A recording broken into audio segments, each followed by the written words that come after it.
So this is BoneChat 96. We've got Dr. Parth Desai. Is that right? Oh, Um, perfect. Pretty close. He's a new spine fellow, just graduated from Northwestern. He will be a spine surgeon in Atlanta for his first real job at Piedmont, right in Mark's backyard. Um, and he's super entrepreneurial. He loves AI. He's wearing the Meta glasses. I mean, we're going to go through his implant identifier, which is why didn't we all think of that? And then we can talk about augmented reality and AI if we want. So I'm turning it over to Parth.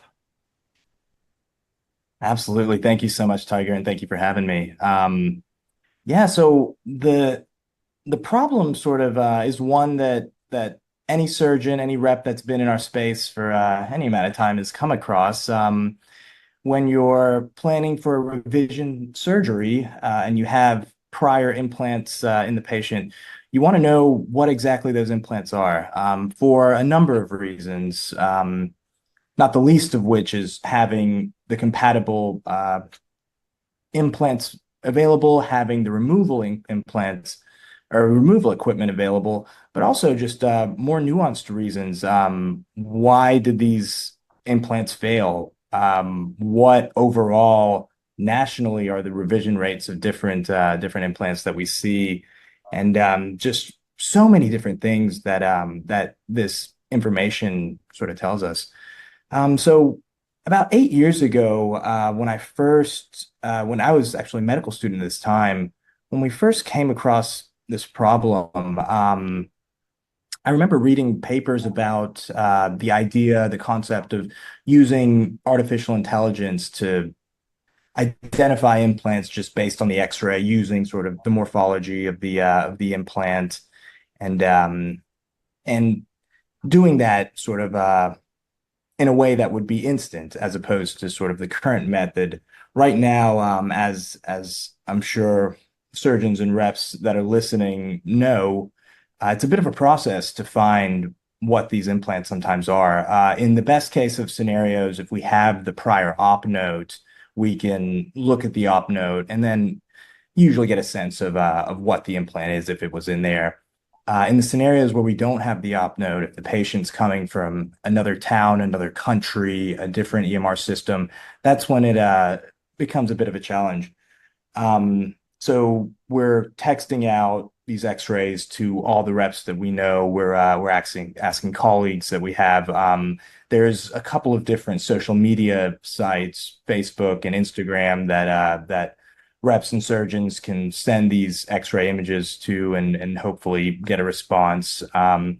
There's old books that have some of these implant X-rays that if you have the time, you can flip through these books and see if you can find a match. And really, you're hoping that by the time your surgery comes up, that you figure out what it is. So Yeah, it's that's really inefficient. tribal knowledge. It's really what it is. You find an old orthopedic surgeon that's been around for decades, and he or she can maybe identify it a lot of times. It's crowdsourcing. It's Exactly. Exactly. That's the best thing that we can do. And there's some reps and surgeons alike that I'm very impressed with how vast their knowledge of these old implants are.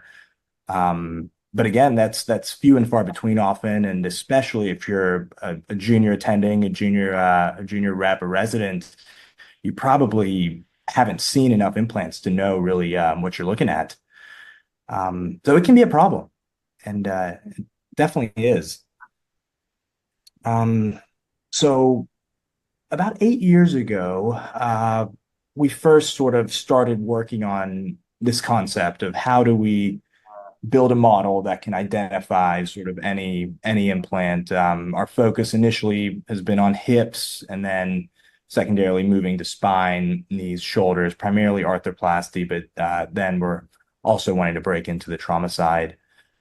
So the challenge just with training AI is you need a large quantity of high quality data. So you need labeled implant X-rays of each kind that oftentimes, depending on how similar these implants look to each other, which in the hip space, just with the FDA 510(k), we'll see that a lot of different implants within the same class from different companies look very similar, with often just sort of very subtle differences in their in this or that. So we needed a large amount of this data.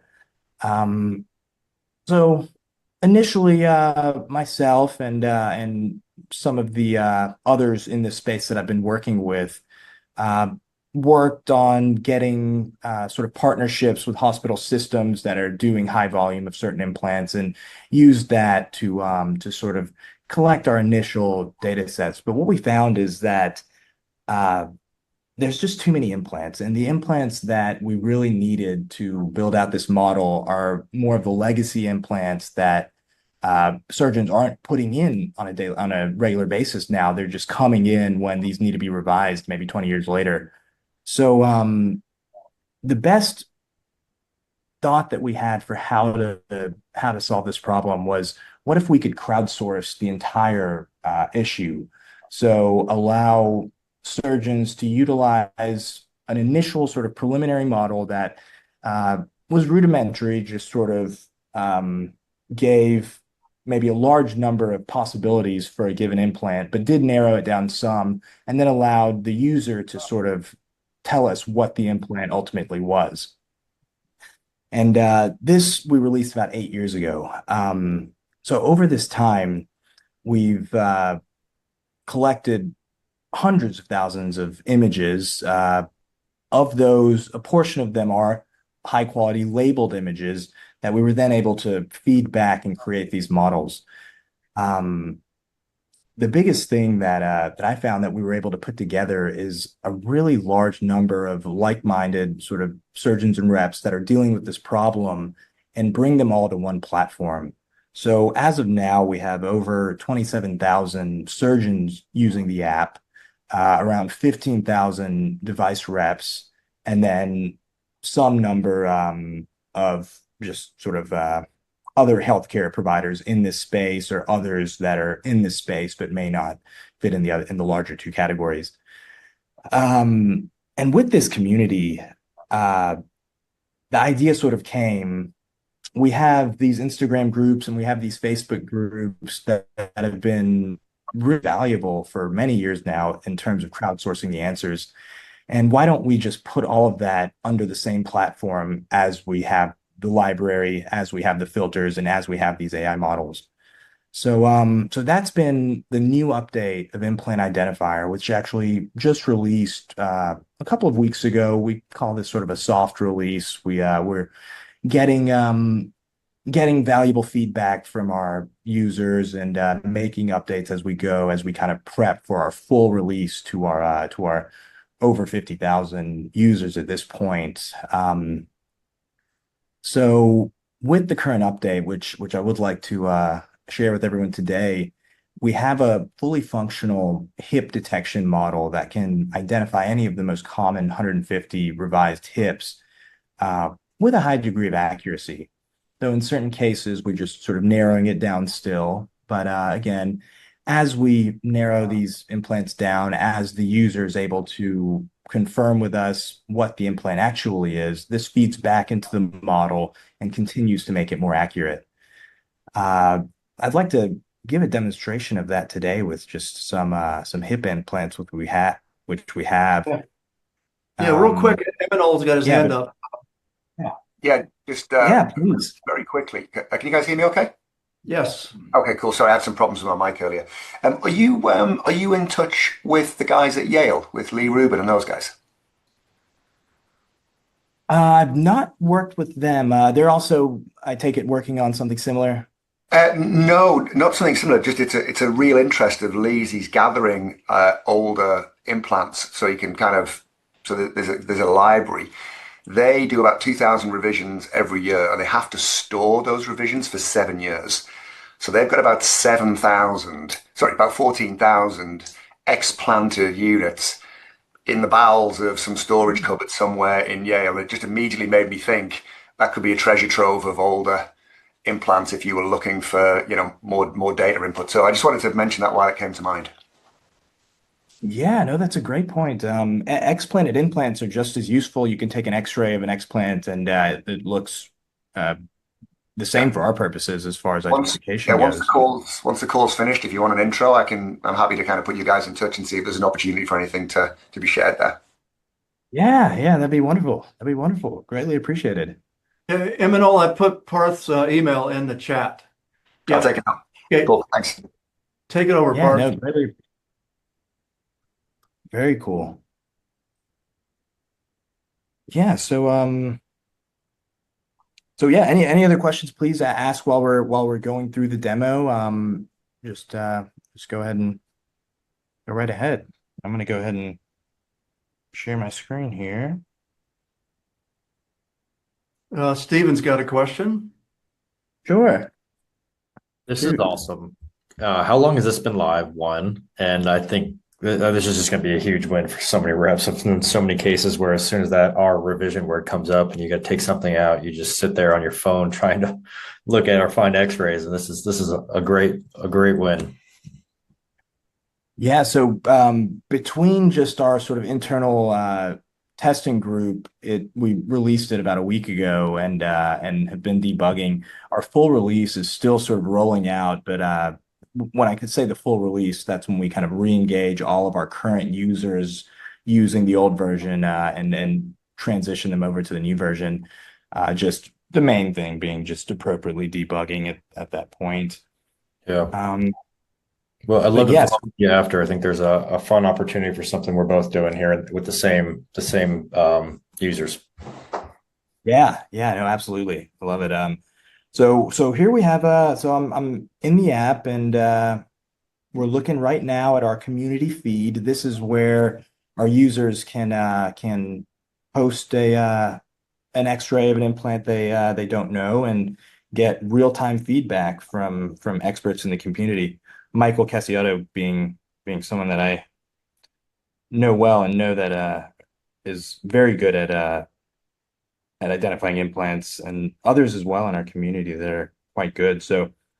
Um, so this is just sort of the new feature that we've kind of rolled out, just allowing, as I said, users to post implants and get an answer on what it is. Moving on to our library, this is another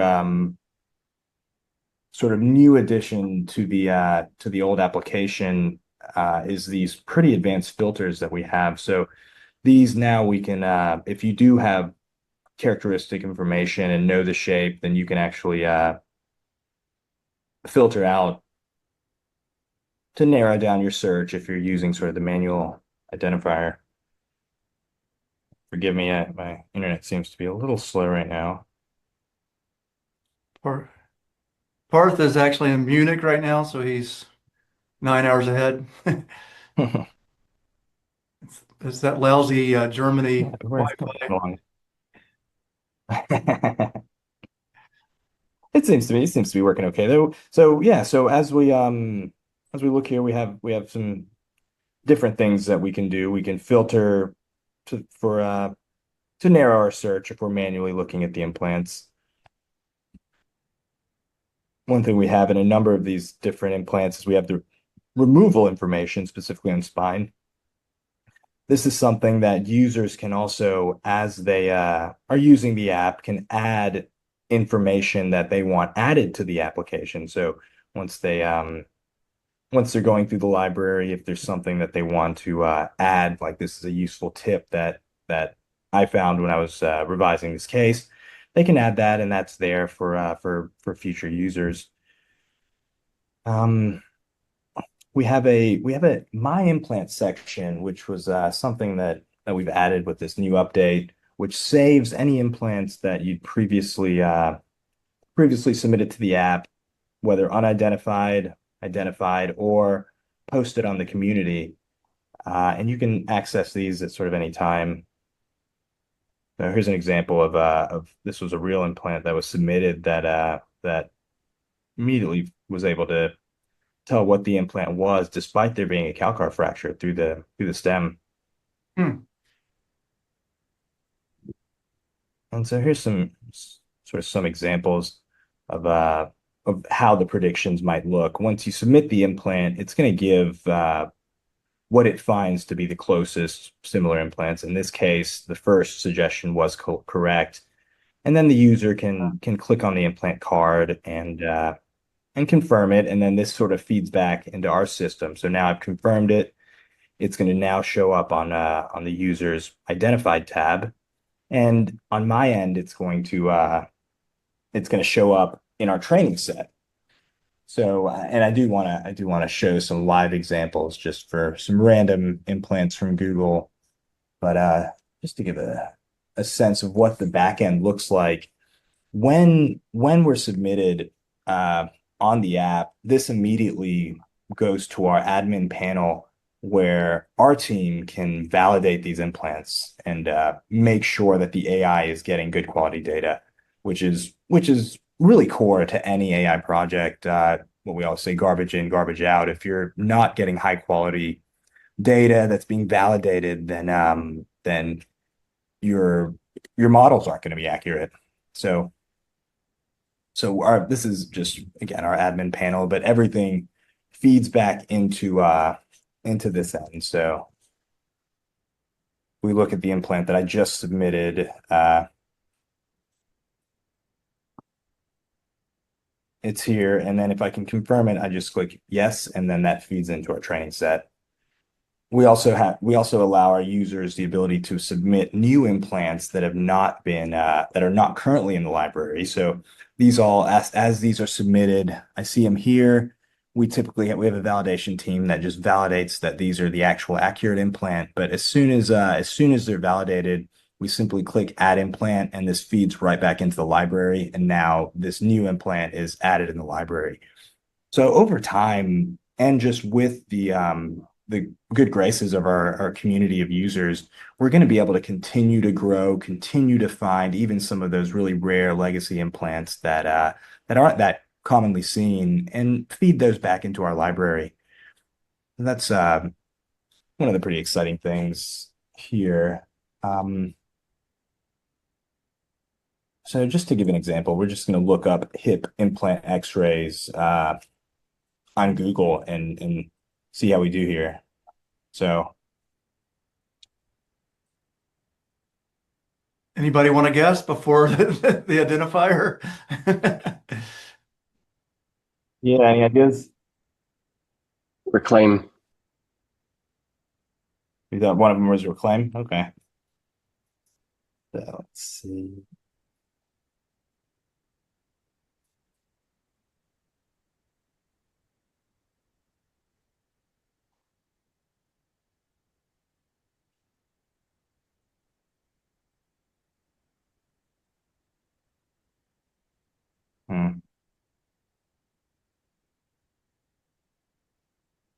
Yeah, that may pose a challenge. So what I'll do here, so we're gonna test these out. So we think this is a reclaim, and this is another one. So let's see. I'm just gonna take a picture of both of these.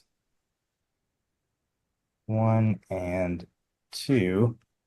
So we have two options when we're submitting an implant to the application. You can use your camera to take a picture live, or you can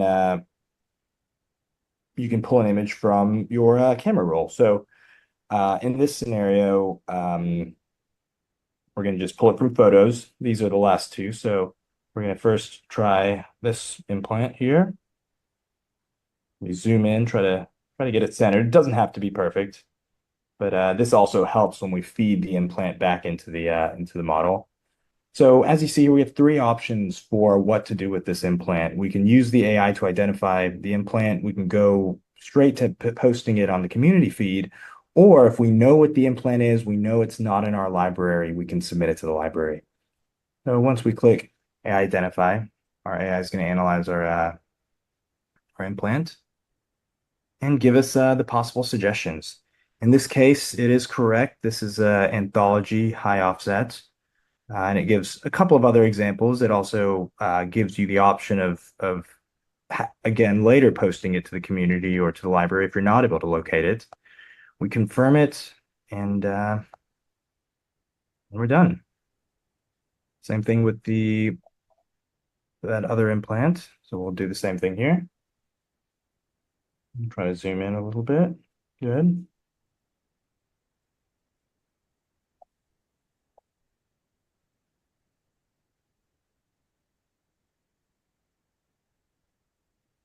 It's really fast. Yeah, so this one, I'm gonna have to trust it. I believe this is gonna be an arc. Yeah, Arcos with looks calcaneal like we're gonna call it an Arcos. hmm.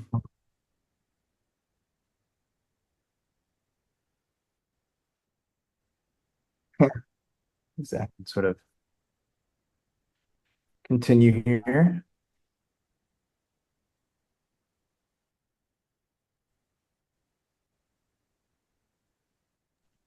Yeah, what's impressive about that is there's there's 5, 10, 30 versions of every stem because everybody copies each other.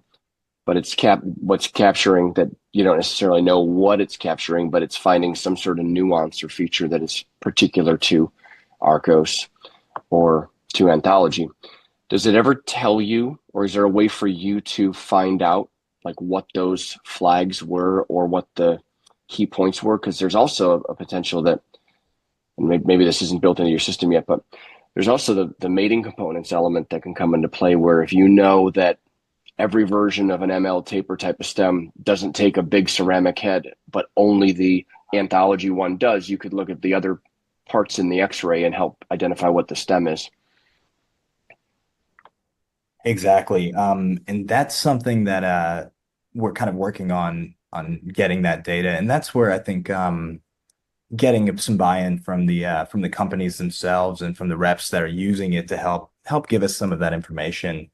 One of the challenges is that just with most AI projects, there is the what we call the black box problem where we don't actually know what it is that the AI is looking at when it's we can make conjectures. It's typically the same things that a human might be looking at when they're trying to decipher the differences between two stems. They may be looking at the calcar. They may be looking at any holes or removal sections, and then certainly the distal stem itself are some of the key components.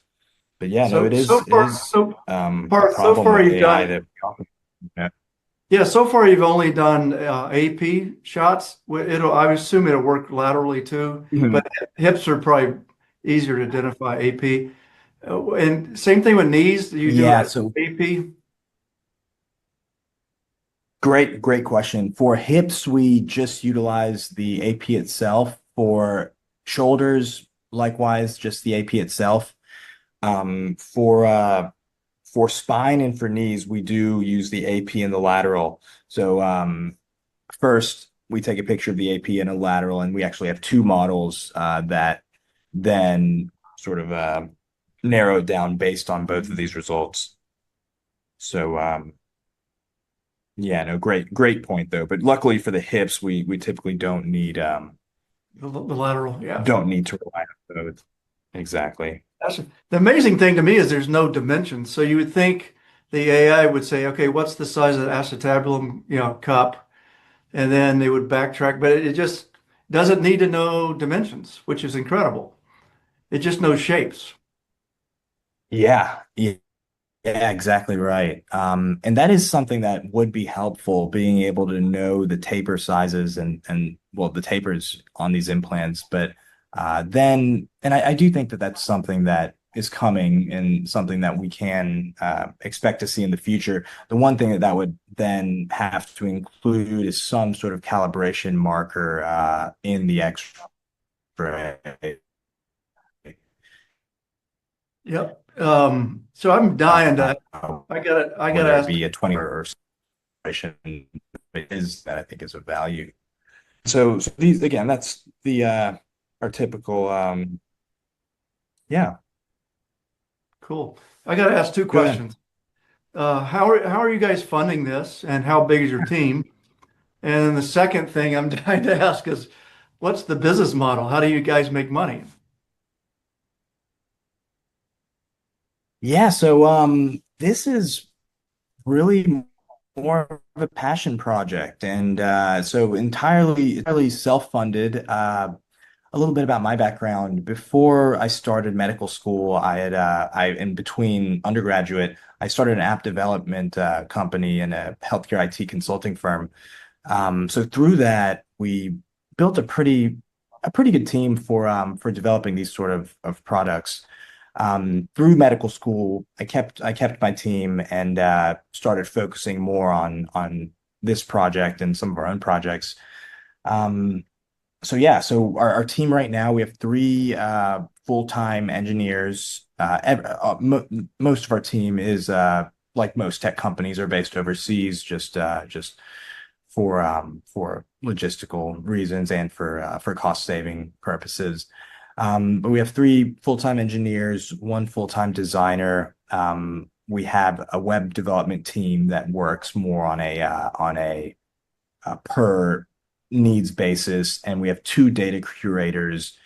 And I'm working on actually currently hiring a social media marketing consultant, so someone that can just manage all of our social medias. Um, so yeah, again, this isn't my day job. So this is something that we really just want to see grow and see where we can take it, just in terms of how big of a community we can build. Uh, I do think long term, just more in terms of recouping our investment, there are going to be some avenues for that. Some of the insights that we're able to gather for that can be helpful for the big companies is if surgeons opt in, we can actually connect surgeons that are revising a specific implant to the sales reps and device reps in their region that represent that product, just to make sure that they have a direct line of communication with whatever reps they need to revise this. So these sort of insights, I think, are pretty valuable for a company to have if they know, okay, Dr. So and so is revising one of our stems on next week. Let's just talk to him. Let's be a little proactive and make sure that he knows that we have everything ready for him and we're fully prepared. Um, and these sort of things I do just as a surgeon, I think they do make a big difference when you're deciding what implants to use. Specifically on the spine side, oftentimes if I'm revising something from another company and that rep, especially, I mean, for me, a pedicle screw is a pedicle screw, a rod's a rod. I do have certain companies that I use fairly exclusively, but for revisions, if there's an implant that's already in there and the rep has done a good job of showing me that they're going to be ready, I might just use that implant just to sort of make it easier. Um, and that is something that I think is a valuable insight that the companies are going to want. From the identification standpoint itself, once these models are really sort of optimized, I do think that's something that people would pay for. Whether or not we actually charge for it is another story. Um, but yeah, what I found is that by keeping it free, this is something that the Instagram, the Facebook, all of these insights, even just the text threads of, hey, anyone know what this is? This has all been a real community effort. This has been something that we do just to help others and to help eventually help the patients that are having these implants revised. So I think just keeping it on that note, keeping it free and keeping it for the community has been helpful in bolstering growth, and I want to keep it that way. Got it. Yeah, Maloney's got his hand up. Absolutely, please. Yeah, let me go off mute here. So, you grew up in Atlanta, Georgia, it looks like. Went to the University of Georgia, I see. Yeah, go dogs. Do you hear me, Parth? I can. Can you hear me? Yeah, I can hear you. Oh, yeah. Okay, good. Yeah, I do. Okay, so I got three questions. When did you start using AI with this? That's one question. Number two is actually I got two questions. The monetization question's already been answered. The second question is what are you doing as far as desanitizing, de-identifying, or I should say de-identifying the images down to the meta level. And I'm curious about that. Yeah, no, great question. I mean, I'm glad you mentioned that. Privacy is obviously a big deal, both to protect our patients, to protect our users. The primary thing that we do, and this is something that's kind of limited us right now to just being a mobile platform, but on a user's mobile device, prior to them uploading any image, we have a proprietary text removal model that works locally. So once you download the app, it's on your phone and it runs every image through this model. So any amount of text that's on the image is removed. And if we find that there's too much text on the image, because again, these are X-rays, occasionally they do have someone might accidentally have words somewhere in the corner of the X-ray, but typically we're not you're not wanting to see something that's just text, so the model will actually remove that. But yeah, we have a model that works locally to remove anything that's deemed as PHI before this gets uploaded to our servers. So if you're curious, I So have a partner out of Salt Lake that can de-identify all the way to the meta level, and they're using this at Emory and some other places. It goes far beyond just text removal. Should that mhm. ever be of interest? Very interesting. Yeah, no, that can come up. Right now, since we are relying on the mobile device as sort of a transition Yeah, point between taking data from PACS to our servers, luckily we're able to avoid gotcha. some of Okay. those issues. Yeah, Yeah. that's great. As And what Tiger knows, I got a long history in this. That I was one of the founders of one of the first ortho digital imaging companies. is that right? So yeah, I'll shoot you an Are email you? on it just so I can introduce you. Yeah, What about yeah. No, when did you add AI to this? Because that's the sauce.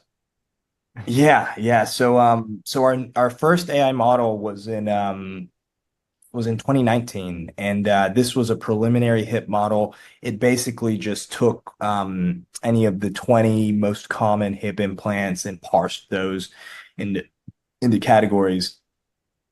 As we used this data that came from this initial model, we were able to really make highly accurate models to the one that we have now.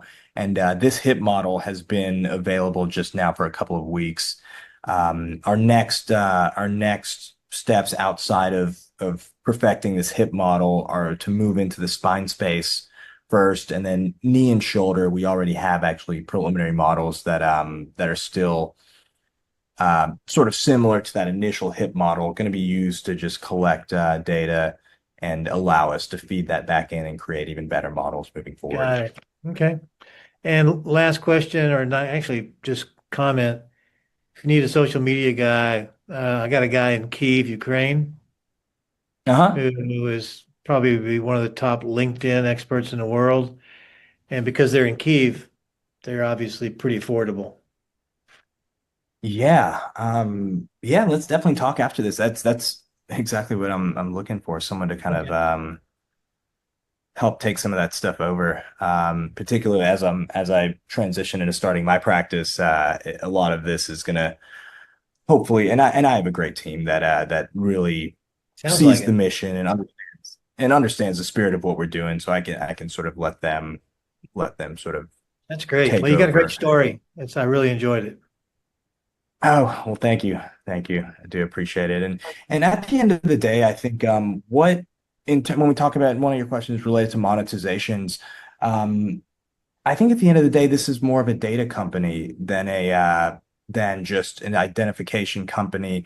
And if we did, and one of the common models for something like this would be like a freemium model where we have some resources that are always going to be free, the community feed, the library itself, and then have a second tier of resources that cost a monthly fee. Say the AI models may cost some nominal monthly fee.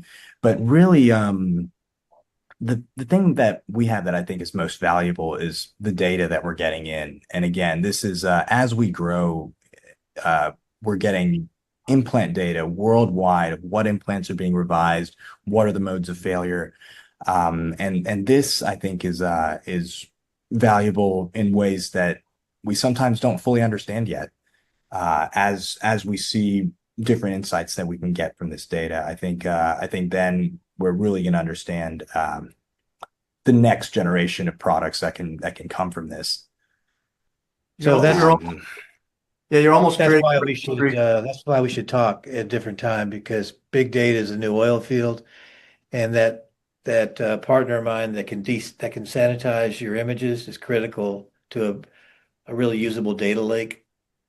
Mhm. So Absolutely. Absolutely. And yeah, the sanitization's one core part of it. And then just structuring the data and organizing it on the back end, because that's a problem that I think now we're becoming more cognizant of.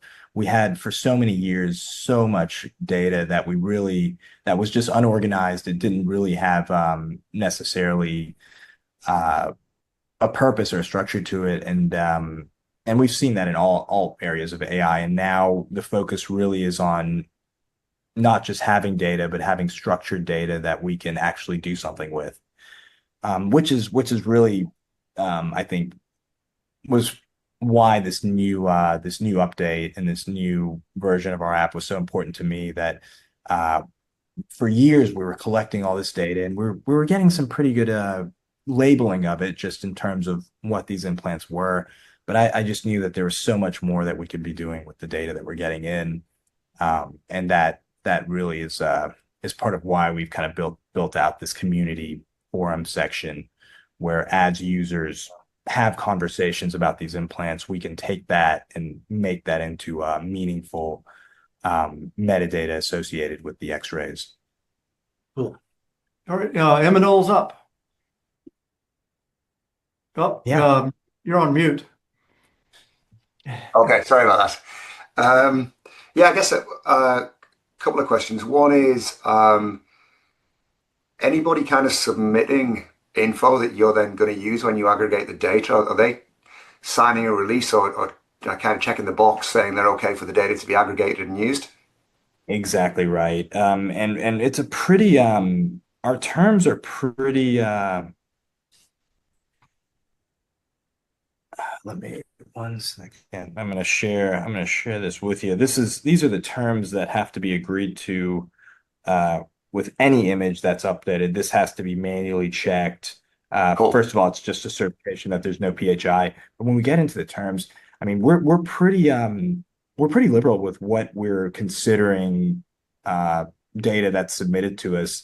If you look at it, we're granting by submitting an X-ray, we're being granted non-exclusive, royalty-free, perpetual, irrevocable worldwide license to use, reproduce, display, and modify. This essentially is characterized as the most essentially the maximum utilization of these of the Yep. images that are submitted to us.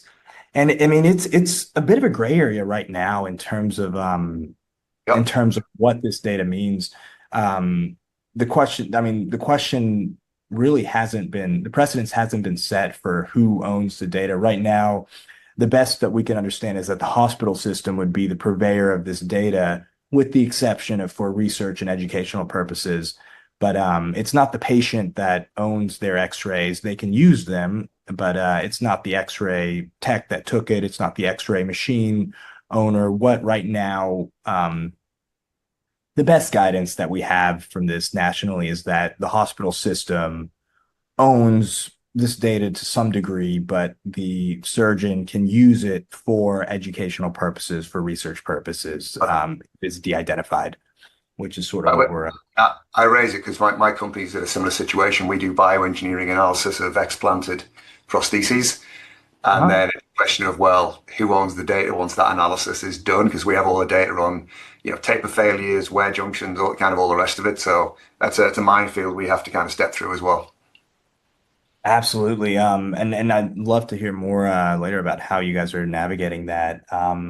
Yeah, from our end, I'm hoping at some point we start seeing some guidances related to this, and I'm hoping that the guidances are more more supportive of the research that's being done around it, particularly when we talk about just the AI Yeah. race and places like China, where essentially all the data can be aggregated and used by these companies.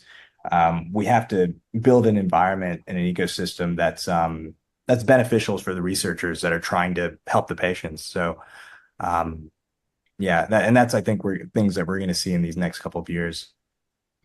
And then my the second question was around monetization because um, I understand the desire to kind of make this uh, kind of free at the point of service, if you like. We support the NHS in the UK and we try and be as cognizant as possible of the NHS budgets and kind of trying to provide a service to those guys. But I wondered with you guys, is there a model that allows you to charge a nominal one-off kind of joining fee, literally just to kind of cover your costs? Because it's nothing's happening for free. And if you do want to avoid kind of freemium models in the future, and if the app needs additional support, at least you've got the opportunity of running it as almost like a B Corp, or a not for profit, where you're at least washing your face in terms of making sure the app is kind of supported enough for the growth that you aspire to.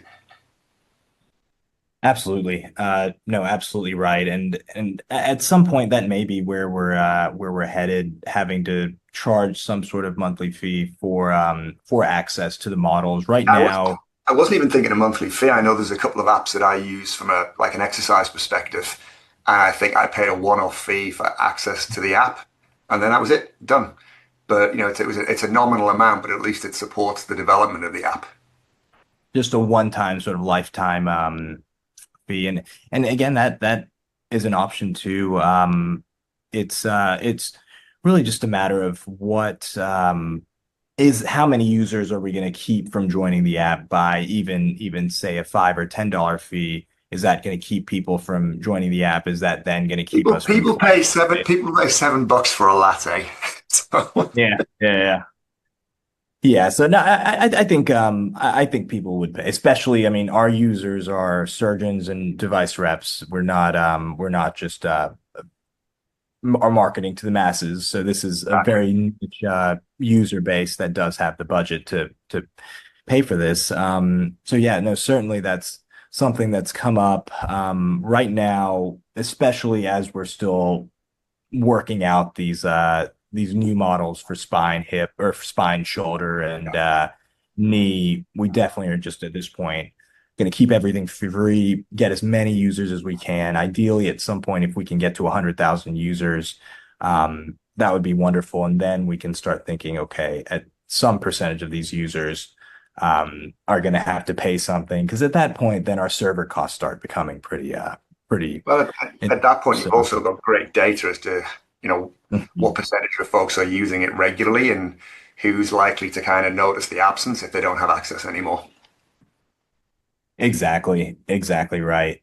Um, and that's the other thing, just charging that and then still having the models charging some nominal fee, where if the other aspects of the application were free, but the model was maybe $5 to use one time, or $7, say, to use for the whole month, unlimited. I think a lot of people would just say, you know what, even if I'm just going to use this once, I'll just go ahead and pay the monthly. So there's definitely options. I think that this is something that there's enough people that struggle with this issue that people would pay to have It, their implants identified accurately. it's such a cool Yeah. solution. I can't see why folks wouldn't. Well, thank you so much. Yeah, yeah, no, that's what we're hoping. But um, So yeah, Andrea's up, and then Kyle. Yeah, yeah. you were talking about China and the AI use there. Is this app currently mostly focused on US implant companies, um, or is it international? Yeah, so very much international. I would say our highest percent of users are in the US and Europe, with close following of South America and Asia markets. And then again, we do have some African users as well, and some users in the Middle East as well. But yeah, it's really intended to be a worldwide application. Our big five companies are pretty widely in use, with the exception sometimes India and China have their own companies that kind of make knockoff of some of the big company implants. But yeah, it's really something. I've been sort of surprised at times where we sometimes get new users joining from like just company or countries that you may not think that they're doing a lot of joint replacements, and then you see at their government hospital maybe someone's revising something and they utilize the app. Yeah, I So didn't mean so much users as the implant companies, right? So if there are these knockoff companies in India and China and wherever, how will that be dealt by the yeah, app? And if there are legit yeah. companies that have different implants, are those represented? Yeah, no, great question. The knockoffs we don't get involved in because there's too many, to be frank. When we talk about companies in India, India's very different in how our where my parents were both born in India. I was born in the States, but very familiar with the way that we do things in India. And so we don't have product patents for a lot of these things. Oftentimes it's just process patents. And so there could be 10 different companies that have the Karai stem, for instance, that looks identical to it. So we don't get involved in that.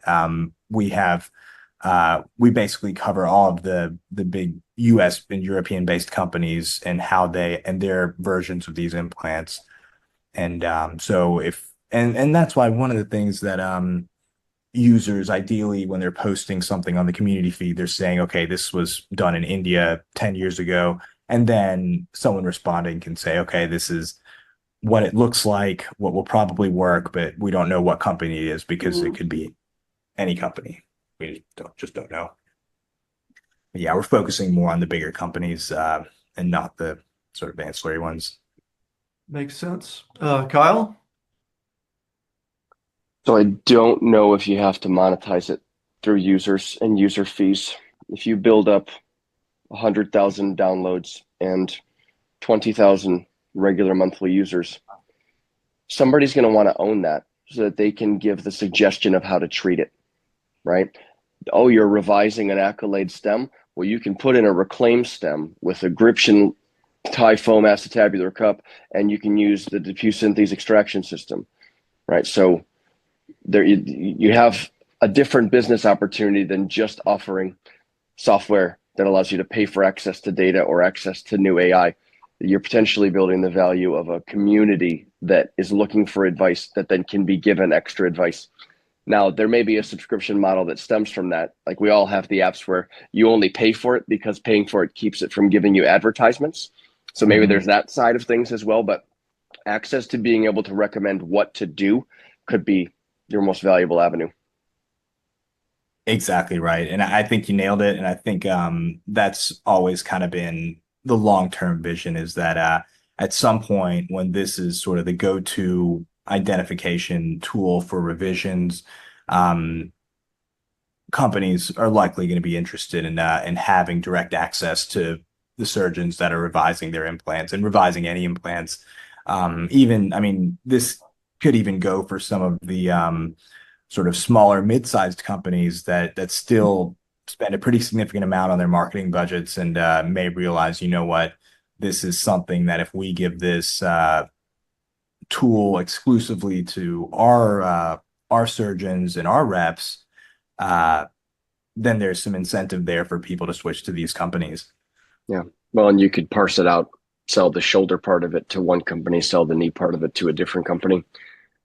And well, if you want, I don't have all the context, but if you want some introductions to some of the like tech focused, like investment acquisition people at J&J MedTech or ZB or some of the others, let me know and I'll see if you want to meet with anybody.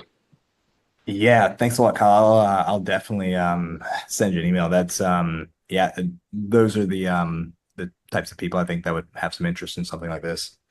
Yep. Good. Yeah, really appreciate it. Raymond? On that exact same note, two other companies come to mind that you may or may not have thought of in case you're looking for an exit. One is Medical Metrics, and I have no idea if either of these make sense, but they're separate entities that may not have as much motive as what Kyle just said, but I know that Medical Metrics is doing some interesting things with spinal motion assessments with, I think, just plain x-rays. I could be wrong. The other company is also way out of the box thinking, and that's the publisher Elsevier. And I know they acquired a virtual training kind of module, and I'm wondering if Elsevier, as a publisher of a bunch of medical publications, might be interested in something like this. So just given that as ideas. Yeah, no, that's a great thought. Elsevier is an enormous company and has their sort of feet dipped in so many different things. Interesting.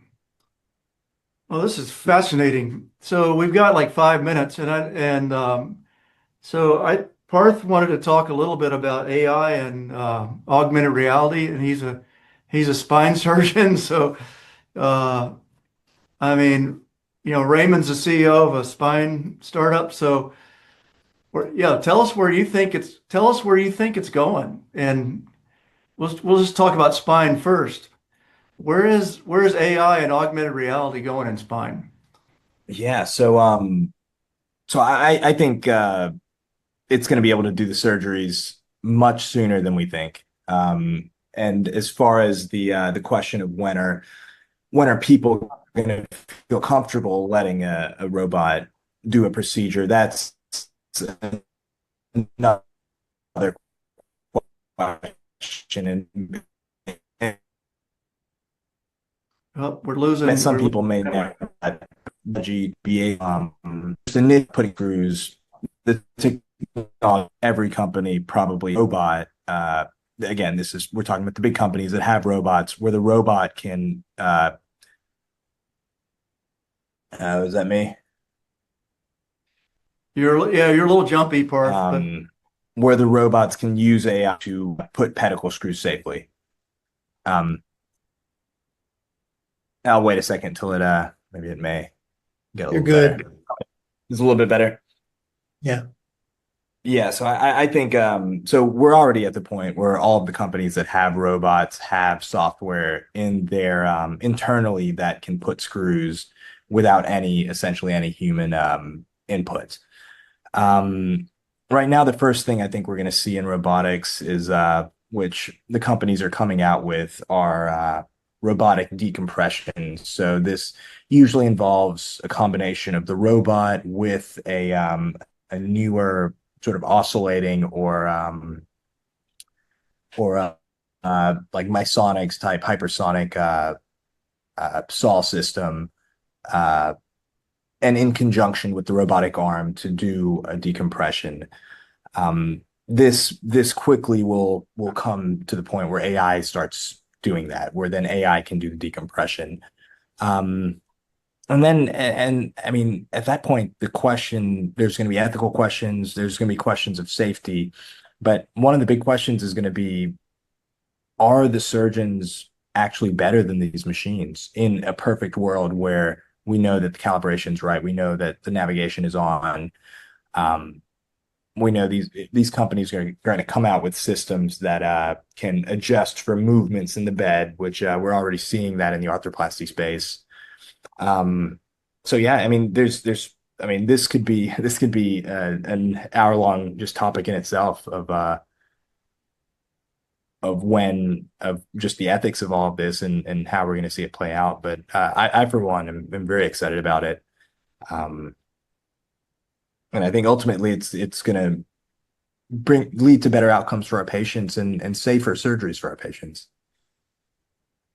so pedicle screw placement today, decompression is sort of the next step up of the technology.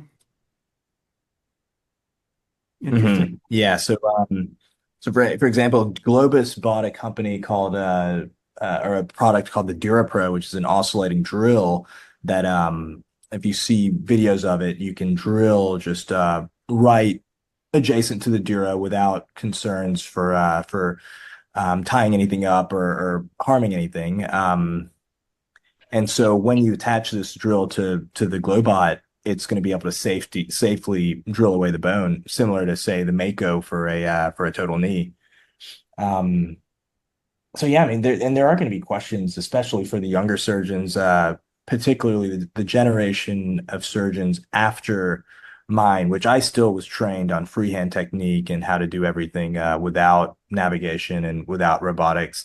But the generation after mine, we're seeing, I mean, more pedicle screws in 2025 replaced with robotics or navigation than freehand pedicle screws. And as that trend continues, I mean, we're going to wonder, like, are these new surgeons coming out capable of doing these cases without without technology as a crutch? But and then the other side of that is we know that this technology is safe and can make for safer outcomes for our patients. So are we being negligent by not utilizing them?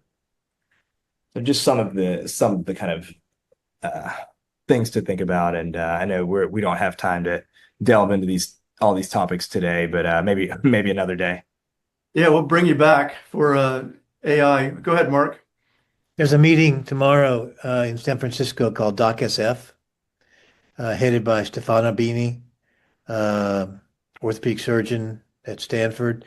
It's basically the whole subject is AI and orthopedics. One of my partners is out there. There's a lot of interesting people there, movers and shakers. Yeah, you're onto something there. That's great. Oh, that's Yeah, we could talk about this easily another hour. In fact, as you're talking, I'm wondering who's going to have the longer career, the physician bioethicist or the AI ethicist or the physician surgeon?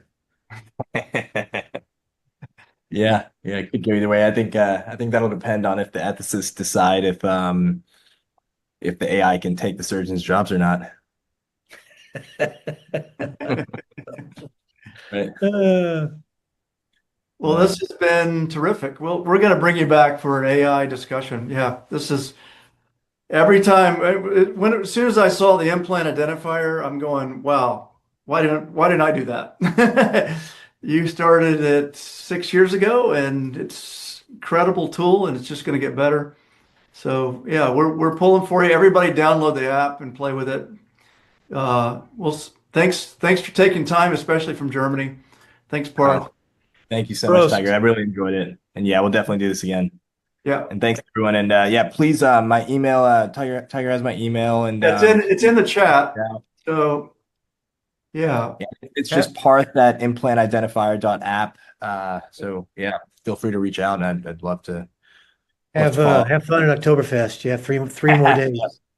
Yep. Oh yeah, we got my residency class is flying in from Tennessee and New Orleans. So the three of us are meeting up with our families here. So it's gonna be great. Yeah, go to the Lowenbrow tent, but stay away from the Australian table. They're pretty rowdy. Yeah, they get a little rowdy. Okay, good to know. Good tip. Alrighty. Well, hey, thank y'all so much. Thanks. Bye-bye. Good stuff.